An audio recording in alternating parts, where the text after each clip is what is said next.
Shalom.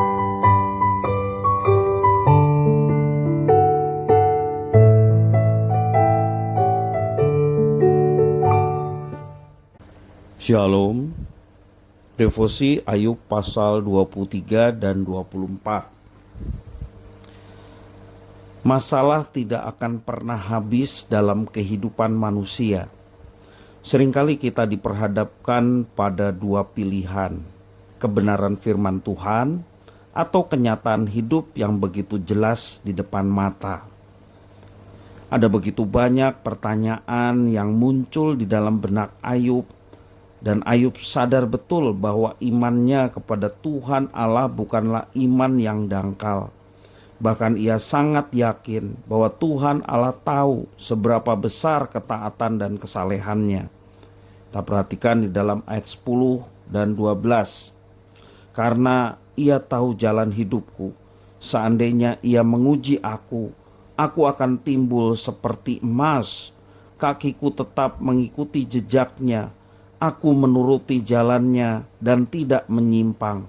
Perintah dan bibirnya tidak kulanggar. Dalam sanubariku kusimpan ucapan mulutnya. Tetapi ia tidak pernah berubah.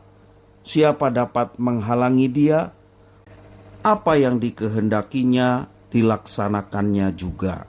Ayat 14-17, karena ia akan menyelesaikan apa yang ditetapkan atasku, dan banyak lagi hal yang serupa itu dimaksudkannya.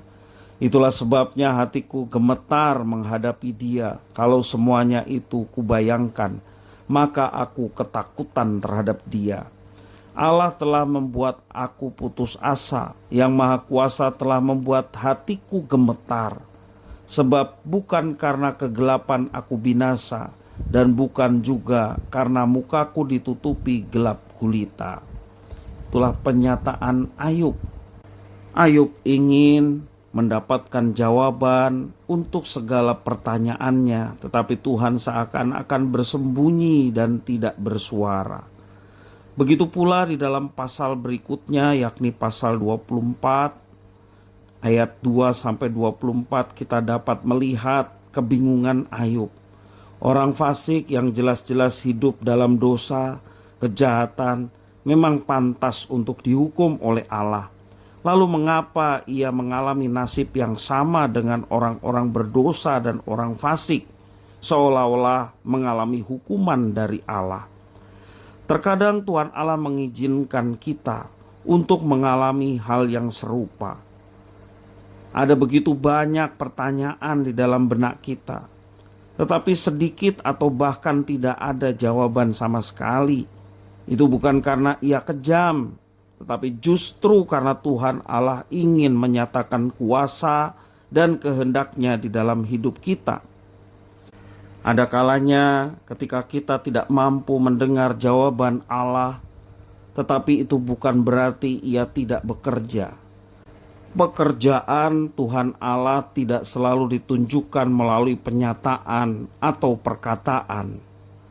Tuhan Allah bekerja dan berkarya sesuai dengan rencana dan kehendaknya.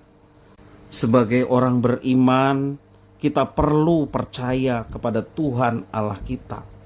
Percayalah, Tuhan Allah tahu seberapa taat kita kepadanya. Ia pun tahu seberapa dalam kita mengenal Dia. Tidak perlu khawatir, Tuhan Allah selalu memegang janjinya. Ia tidak akan membiarkan kita sendirian dalam menjalani berbagai tantangan, pencobaan yang datang dalam hidup kita. Ia akan terus menyertai dan memberi kekuatan.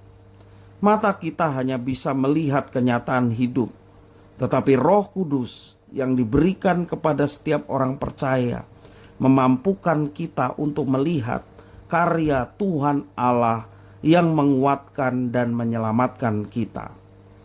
Di tengah persoalan, masalah, juga mungkin penderitaan di dalam hidup, tetaplah memegang apa yang dijanjikan Allah kepada kita. Percayalah kepada Tuhan Allah, maka Ia akan bertindak sesuai dengan kehendak dan waktunya yang terbaik bagi kita sekalian. Tuhan Yesus memberkati.